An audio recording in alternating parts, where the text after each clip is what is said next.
हनुमान जी के हाथ में जो गदा थी उसका नाम क्या था? उस गदा में ऐसा क्या था जो हनुमान जी के हाथ में थी? हनुमान जी के हाथ में जो गदा थी उस गदा का नाम क्या था? उसका नाम था कुमोदकी। कौन सी गदा थी वो? जम के बोलो जरा, सबको याद होना चाहिए। कभी कोई प्रश्न करे तो आपके जीवन में वो उत्तर आपके सामने हो। कुमोदकी उस गदा का नाम था जो हनुमान जी के हाथ में थी। उसको कुबेर ने दिया था हनुमान जी, शिव जी के कहने पर।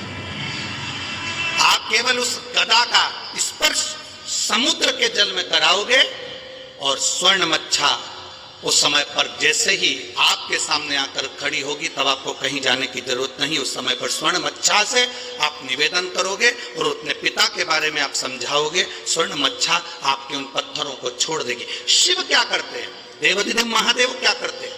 शंकर क्या करते हैं? शिव महापुराण की कथा कहती है, जब जब जीव अटकता है, जब जब जीव परेशान होता है, जब जब जीव कहीं भटक जाता है, तब तुमने जो एक लोटा जल महादेव को समर्पित किया है वो जल तुम्हारे सामने मार्ग दिखाने के लिए आ जाता है।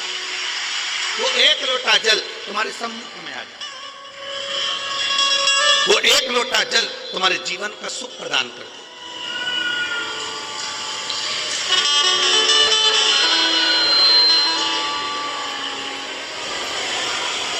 महाराज,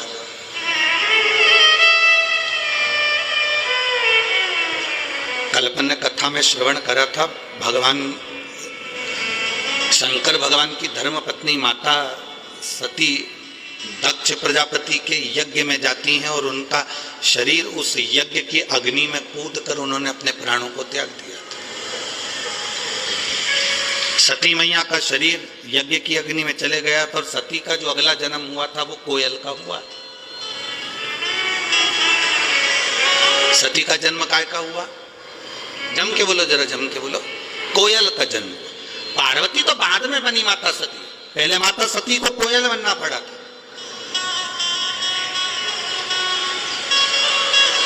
और कोयल बनकर माता सती घूमती रही, भ्रमण करती रही, भ्रमण करती रही। भ्रमण करते करते कोयल बनी माता सती।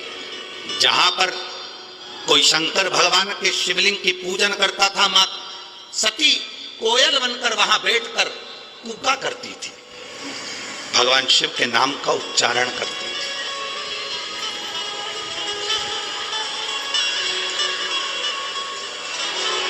अब किसी ने प्रश्न किया, गुरुजी भगवान शंकर की पत्नी थी माता सती, तो उनको कोयल तो बनना नहीं था, वो कोयल क्यों बनी? शिव महापुराण की कथा कहती है, जब दक्ष प्रजापति यज्ञ कर रहे थे, अगर सती को प्राण त्यागना था तो कहीं दूसरी जगह जाकर त्यागती चल जाता, पर सती ने प्राणों को त्यागा तो उस यज्ञ की कुंड की अग्नि में त्यागा। कोई साधु, कोई सन्यासी, कोई तपस्वी, कोई साधक, कोई उपासक, कोई संत, कोई ब्राह्मण, कोई गृहस्थी भी अगर कोई अच्छा कार्य कर रहा है, कोई तुम्हारे नगर में, तुम्हारे गांव में, तुम्हारे क्षेत्र में, तुम्हारे इस परिवार में कोई अच्छा काम कर रहा है, उसमें कभी अड़चन मत डालो। अगर अड़चन डालते हो तो अड़चन डालने वाला एक न एक दिन पक्षी का जन्म पाता है। पक्षी का जन्म उसको लेना ही पड़ता है।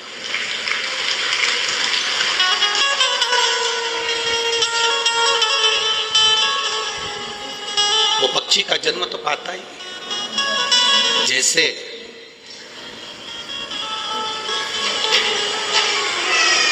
84 लाख योनियों में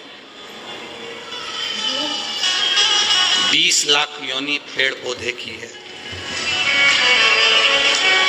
84 लाख योनियों में 20 लाख योनि पेड़ पौधे की है। 20 लाख। अब वो 20 लाख योनि पेड़ पौधे की मिली, क्यों मिली? उसका कारण क्या था? किस कारण से मिली? केवल एक कारण था पेड़ पौधे की योनि पाने का, कि आप अपने आसपास में जितने वृक्ष लगे रहते हैं, जितने पेड़ पौधे लगे रहते हैं, जितने वृक्ष लगे रहते हैं, उन वृक्षों को आप काटते हो, तोड़ते हो, बेकार कर देते हो, तो वो वनस्पति का जो देवता है वो भी आपको वृक्ष बनने का, पौधा बनने का श्राप देता है। हमने एक बात पहले भी कथा में कही, अगर यहाँ भिंड की जीजियों ने सुनी होगी तो उनके स्मरण में होगा। बेलपत्री का पत्ता बेलपत्री के वृक्ष से तोड़ लो, उतार लो, मना नहीं है। तुलसी का दल तुलसी के पौधे से उतार लो, मना नहीं है। पीपल का पत्ता पीपल के वृक्ष से उतार लो, मना नहीं है। आंवले का पत्ता आंवले का फल वृक्ष से उतार लो, मना नहीं है। और इतना शिव महापुराण की कथा कहती है कि बेलपत्री का वृक्ष की डाली नहीं टूटना चाहिए, आंवले के वृक्ष की डाली नहीं टूटना चाहिए, तुलसी के पौधे की डाली नहीं टूटना चाहिए। ये डाली अगर टूटती है तो जीव कितना भी दान करा हो, कितना भी पुण्य करा हो, कितना भी सत्कर्म करा हो, वो सब व्यर्थ चले जाता है, उसका कोई फल नहीं। आपको अगर बेलपत्र की जरूरत है, आप बेलपत्र लिए और बेलपत्र की आपको जरूरत है, आप डाली में से बेलपत्र तोड़ो ना। डाली क्यों तोड़ना? आप उस बेलपत्र का प्रयोग करो। शंभु शरणे पड़ी मांगू घड़ी रे घड़ी, दुख काटो दया करी ने दर्शन। आपको जरूरत है, आप ले बेलपत्री का पत्ता। एक बेलपत्री के पत्ते में क्या औषधि है, जिस दिन आप जान जाओगे उस दिन बेलपत्री के पेड़ को कभी नहीं तोड़ोगे। हाँ, बेलपत्री का वृक्ष सूख गया, हरा नहीं रहा, पत्ते नहीं है, हरापन नहीं है, पूरा सूख गया। बेलपत्री के वृक्ष को बजा कर देखो, पूर्ण तरह से अगर सूख गया है, तब उसकी जो जड़ निकाली तुमने, उस जड़ को निकालकर इधर उधर फेंकना नहीं, उसका चंदन बनाकर एक मुठिया बनाकर तैयार रखो। और जब तुम्हारे जीवन में तुम्हें लगे कि हरे वृक्ष को नहीं काटना, हरे वृक्ष को बेकार नहीं करना, जो बेलपत्री का वृक्ष सूख गया हो, जो पत्ती नहीं आ रही, फल नहीं आ रहा है, पूरा सूख गया, उसको तुमने बजा कर देख लिया कि बेलपत्री का वृक्ष पूर्ण तरह से सूख चुका है, ये किसी काम का नहीं है। थोड़े समय के बाद लोग इसे काट लेंगे, उसमें पत्ती नहीं आती, फल नहीं आता, पूरा सूख गया है, उसमें ना पत्ती है ना फल है, अड़भंगा है, बिल्कुल खाली। उस बेलपत्री के वृक्ष की जड़ को, उस तने को, उसको निकाल लो और उसकी एक अच्छी मुठिया बनाकर तैयार हो। उस मुठिया को तुम्हारा मन पड़े, जिस दिन तुम्हारे पास में चंदन घिसने का सिलबट्टा हो, उस पर घिसकर उस चंदन को एकत्रित कर एक प्रदोष, एक शिवरात्रि हर महीने आती है, प्रदोष हर महीने आती है, सोमवार की अष्टमी 2-3 महीने में जरूर आती है। अगर आपने प्रदोष के दिन शंकर भगवान को बेलपत्री का चंदन लगाया है, शिवरात्रि के दिन आपने बेलपत्री का चंदन लगाया है, और यदि सोमवार की अष्टमी के दिन बेलपत्री का चंदन लगाया है, इन तीनों डब्बी को आप अलग अलग कर लीजिए। एक डब्बी रख लो आपके पास में कि मैंने सोमवार की अष्टमी के दिन बाबा को चंदन का लेपन करा है और बेलपत्री का चंदन लगाया। उस चंदन को निकालकर शिवलिंग में से निकालकर एक डब्बी में भर कर रख लीजिए, या तो कोई प्लेट में उसको सुखा लो, प्लेट में सुखा लो उसको, और प्लेट में सुखा लो उसको, और या तो गोली बनाकर उसकी गोली बनाकर रख लो। दूसरा, प्रदोष के दिन बाबा को जो तुमने बेलपत्री का चंदन लगाया, परंतु याद रखना हरे वृक्ष की डंडी को नहीं सुखाना है, सूखा हुआ वृक्ष। यदि आपने प्रदोष के दिन का चंदन बनाया है तो उसको बाबा पर लगाकर उसके लेपन को आप निकालकर उसकी गोली बनाकर लेते। तीसरा, शिवरात्रि के दिन आपने बाबा को अगर बेलपत्री का चंदन लगाया है तो उसको शिवलिंग पे से उतार कर उसको प्लेट में सुखाकर उसकी गोली बनाकर रखें।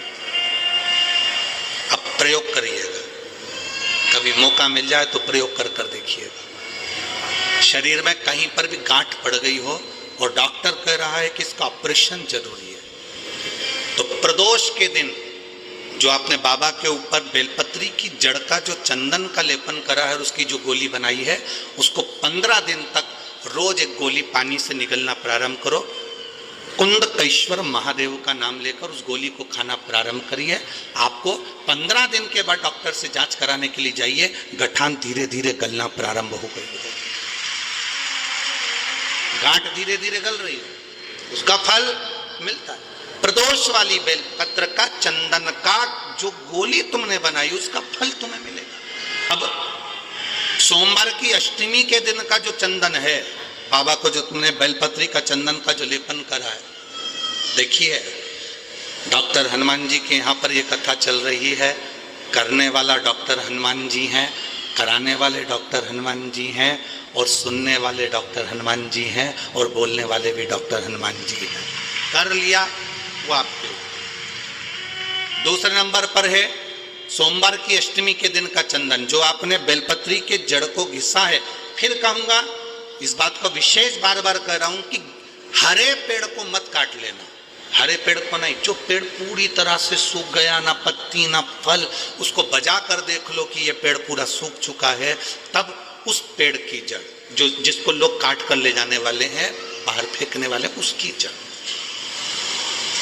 दूसरे नंबर पर है सोमवार की अष्टमी के दिन आपने जो बाबा को लेपन करा है, बेलपत्री की जड़ का चंदन बनाकर लेपन करा है, उसकी जो गोली है। अगर बच्चा 8 साल का हो गया, 9 साल का हो गया, 10 साल का हो गया, और वो गंदगी कर रहा है, बिस्तर पर गंदगी कर रहा है, सुसु कर रहा है, या अचानक उसको भय हो जाता है, या किसी ना किसी तरह से उसको रोग ग्रसित हो जाता है, उस बच्चे को भी आप छोटी सी गोली हफ्ते में केवल एक बार, जो सोमवार की अष्टमी के दिन जो आपने चंदन का लेपन करा है, हफ्ते में एक बार उस गोली को बच्चे को पीस कर पानी के साथ देना प्रारंभ करो। आपको धीरे धीरे उस बच्चे में आनंद की अनुभूति हो जाएगी, गंदगी नहीं कर सकता। अब तीसरे नंबर पर है शिवरात्रि के दिन जो हमने बाबा को बेलपत्री के चंदन का लेपन करा। शिवरात्रि के दिन, शिवरात्रि के दिन हमने बाबा को जो बेलपत्री का चंदन का लेपन करा, उस चंदन की गोली, कभी डॉक्टर कह दे कि तुम्हारे रीढ़ की हड्डी में गैप हो गया है, तुम्हारी पीछे की जो रीढ़ की हड्डी उसमें गैप हो गया है, या आपकी जो हड्डियां हैं वो कमज़ोर हो गई हैं, या घुटने की हड्डी कमज़ोर हो गई है, कुर्सी पर बैठना पड़ रहा है, तो उस समय पर हफ्ते में 2 बार जो तुमने शिवरात्रि के दिन बाबा को चंदन का लेपन करा और उसकी जो गोली बनाई, वो हफ्ते में 2 बार आप उस बेलपत्री के चंदन की गोली को लेना प्रारंभ करो। रीढ़ की हड्डी में जो गैप होगा वो भराना प्रारंभ हो जाएगा। शिव तत्व है। हमने गोली का क्यों बोला? हम बोल रहे थे कि चंदन को तुम बस ऐसे चाट लो, पर गोली इसलिए कि वो सूख जाएगी, तो वो आपके काम में आराम से आ सकती है। सूख ले, चंदन का ले, तो चंदन का सूख है। महाराज बोल बम का नारा है, सारी समस्या का हल, शिव की भक्ति हमारा एक आनंद, शंकर की एक भक्ति का। सती मैया स्वयं सती, सती मां। अब सती को कोयल बनना पड़ा, सती को पक्षी बनना पड़ा है माता सती को, कोयल बनना पड़ा है माता सती को, और सती कोयल बनी। अब कोई कहे कि गुरुजी क्या पक्षी भगवान शंकर का भजन करते हैं? क्या पक्षी भगवान शिव का स्मरण करते हैं? क्या पशु भगवान शंकर का भजन करते हैं? कहीं मत जाओ, एक बार रामायण को उठाकर देखिए। अहि रावण पाताल लोक का स्वामी था, पाताल लोक उसके कब्जे में था, अहि रावण के कब्जे में पाताल। शंकर सुमन शिव महापुराण की कथा सुन रहे हो, इसलिए इस प्रसंग को हम लोग ले रहे हैं। हनुमान जी से जुड़े हुए प्रसंगों को जोड़ते हुए इस कथा का लाभ अपन ले रहे हैं। क्या पशु पक्षी भगवान शिव का भजन करते हैं? क्या पशु पक्षी भगवान शंकर को जल चढ़ाते हैं? क्या पशु पक्षी भगवान शंकर का गुणगान करते हैं? क्या पशु पक्षी भगवान शिव की स्तुति करते हैं? कोई एक देवता का नाम बता दो जिस देवता का नाम पशु से जुड़ा हुआ हो। केवल एक ही देव है, वो देव अधिदेव महादेव है, जिसको पशुपति नाथ कहा जाता है, जो पशुओं का भी देवता है, जिसको पशुपति नाथ कहते हैं, जो पशुओं का भी देवता, पशुओं का।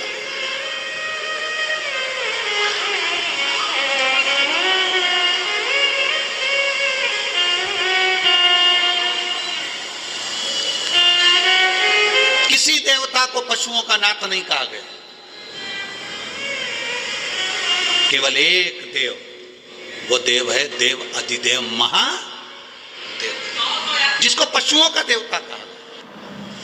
इसका प्रमाण कहां है? तो हमारे यहाँ की रामचरितमानस में, हमारे संवादों में मिलता है इसका प्रमाण। अहिरावण पाताल लोक का स्वामी, अहिरावण पाताल लोक में रहता है और पाताल लोक में शंकर और देवी का उपासक है, माता रानी का उपासक, शिव का उपासक है, शंकर और पार्वती का उपासक है अहिरावण।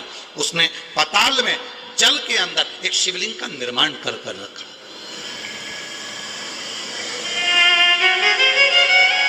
पाताल में एक शिवलिंग का निर्माण कर रखा है, जिस शिवलिंग की वो स्तुति करता है।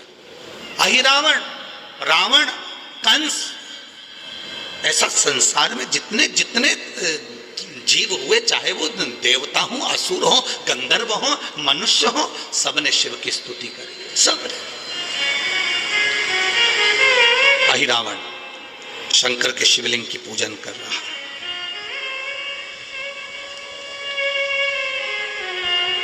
शिव के शिवलिंग की स्तुति कर रहा है।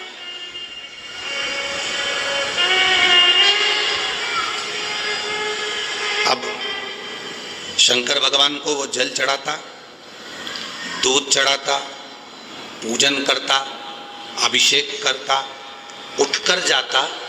उठकर जाने के बाद अहिरावण के उस पाताल लोक में एक मछली बड़ी सी आती और वो मछली शिवलिंग के आसपास भ्रमण करती।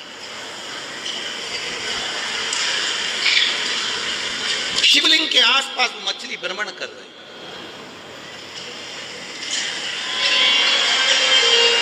ये बात अहिरावण को नहीं मालूम कि मैं शंकर भगवान का शिवलिंग का पूजन कर कर उठता हूं और वहां एक मछली आकर जल में घुमा करती है।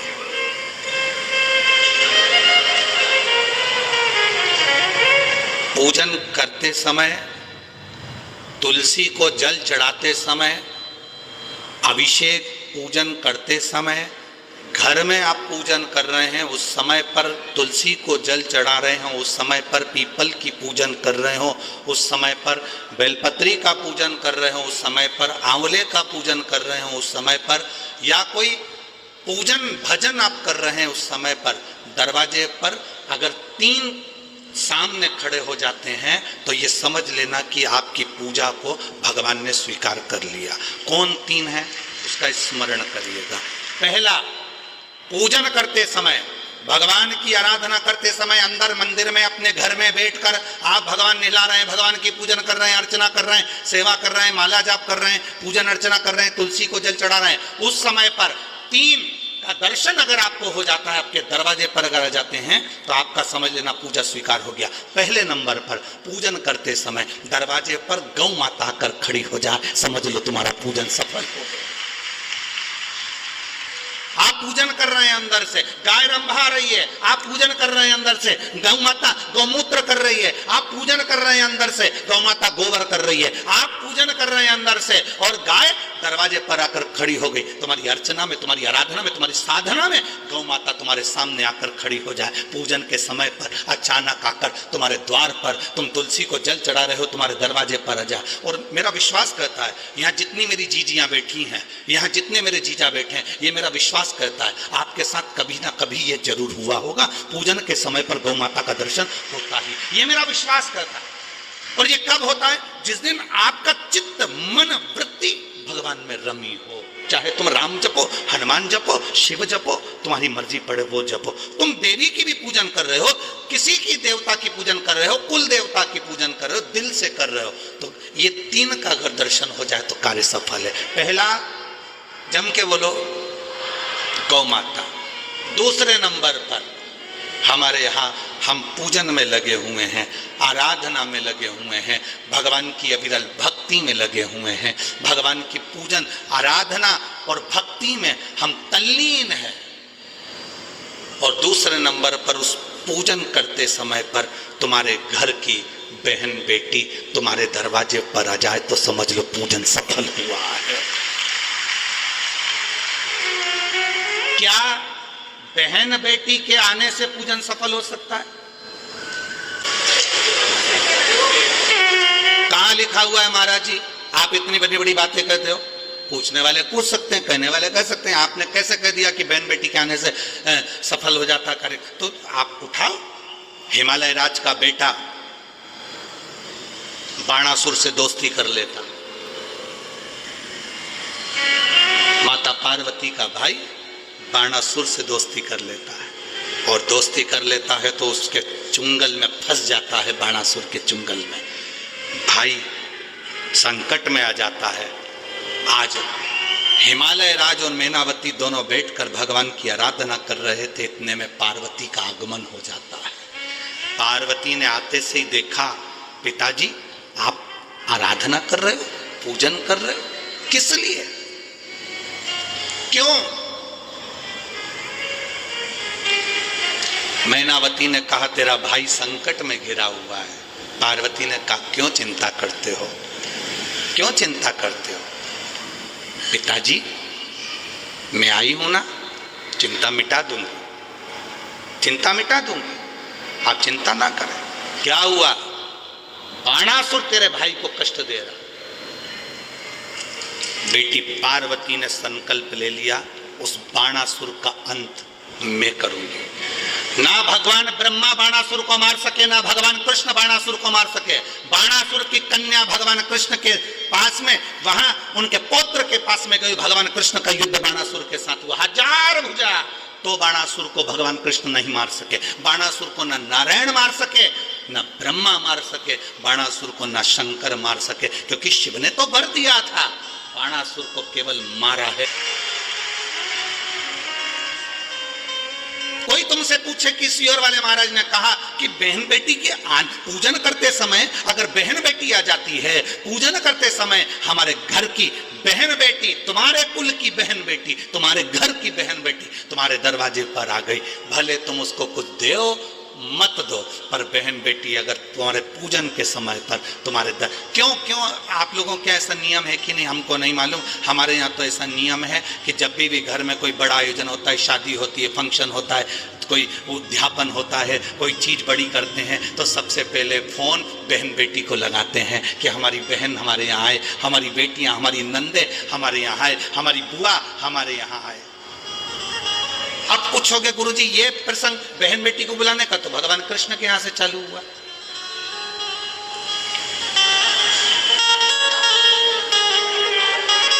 नंद बाबा की कितनी बहन थी? 2, नंदा सुनंदा। नंद बाबा की 2 बहन थी। एक बहन को मालूम पड़ा कि यशोदा जी को संतान होने वाली है, तो एक ने दूसरी से कहा भाभी को संतान होने वाली है, तू कब जाएगी? बहनों में बड़ा प्रेम रहता है, मायके जाने से पहले फोन पे बात कर लेती, तू कितनी तारीख को जाएगी? वो बोलती है कि मैं इतनी तारीख, तो मैं थोड़ा सा बाद में आ जाऊंगी, तू चली जाना फिर मैं आ जाऊंगी। अब भाभी को कोई नहीं है संभालने वाला, तो जापा तो अपने को ही संभालना पड़ेगा, डिलीवरी तो अपने को ही देखना पड़ेगी। एक काम कर, 15 दिन पहले तू संभाल लेना, 15 दिन बाद मैं संभाल लूंगी। हाँ वो ठीक है। नंदा सुनंदा दोनों ने आपस में बात कर ली कि भाभी को संतान हो तो तू, तो आ गई नंदा। नंद बाबा की बहन नंदा आकर घर में रहने लगी, और भाभी को जब जापा हुआ तो सबसे पहले नंदा भगवान को हाथ जोड़कर कहती है, बाबा ऐसी कृपा करना, ए बाबा ऐसी कृपा करना, मेरे भैया की यहाँ 60 साल के बाद तो औलाद हो रही है, तो ऐसी कृपा करना कि उनके घर में लड़का हो जाए। और नंदा हाथ जोड़ती जोड़ती जोड़ती जोड़ती यशोदा जी के कक्ष में गई, और जो कक्ष में गई जाकर जो दर्शन करा तो लाला का दर्शन था। नंदा खुश हो गई, थाली उठाकर बजाने लगी कलदार से, और एक थाली को उठाकर उस नंदा ने बजाया, थाली को उठाकर।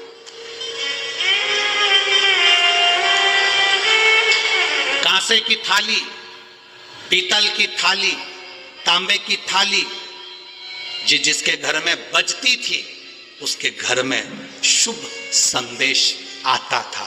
आज के जमाने में स्टील बजता है।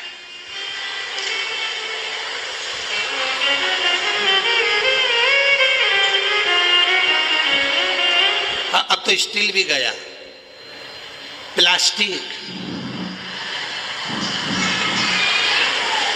अब वो बजता है। जिसके घर में तांबे की थाली, पीतल की थाली, कांसे की थाली, इसलिए मंदिर में आप लोग, हम लोग तो कहें आप लोग मंदिर जाते होगे तो मंदिर में जो घंटाल बंदे रहते हैं वो तांबा, पीतल और उस कांसे के बंदे रहते हैं, उसको लकड़ी से बजाते हैं।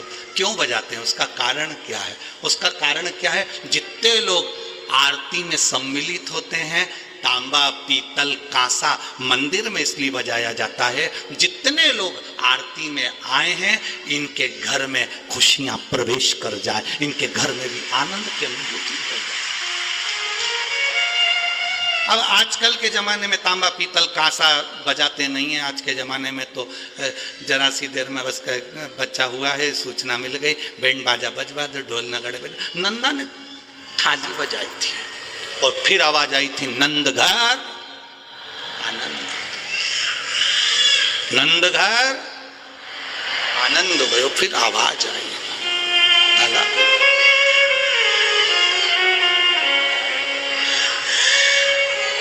शिव तत्व कह रहा, पूजन करते समय, भजन करते समय, स्मरण करते समय, आराधना करते समय, भगवान को भजन करते समय, तुलसी को जल चढ़ाते समय अगर ये तीन का आना तुम्हारे दरवाजे पर हो जाए, समझ लो तुम्हारा पूजन सार्थक हो गया, तुम्हारा भजन सार्थक हो गया। भजन सार्थक। आवाज सुबह की हम आपको बताएं, एक तो महाराज जी ने कमरा भी ऐसी जगह दिया है कि जहां सबकी आवाज हमको सुनाई दे जाए।